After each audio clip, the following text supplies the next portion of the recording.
Hello students, this is Sumita and today we are going to learn about a new idiom, building castles in the air.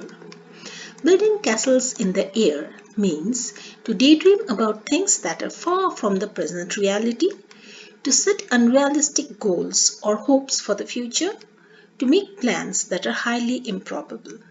Let us learn the usage through sentences. You must set realistic goals and stop building castles in the air. Tina spends most of her time building castles in the air instead of working hard.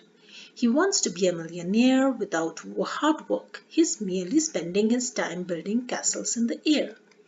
The company is building castles in the air by setting up impossible targets. Opportunities are like buses. There's always another one coming. So don't waste time building castles in the air. Grab the opportunities and achieve success. Please do subscribe, like and share this video. Thank you.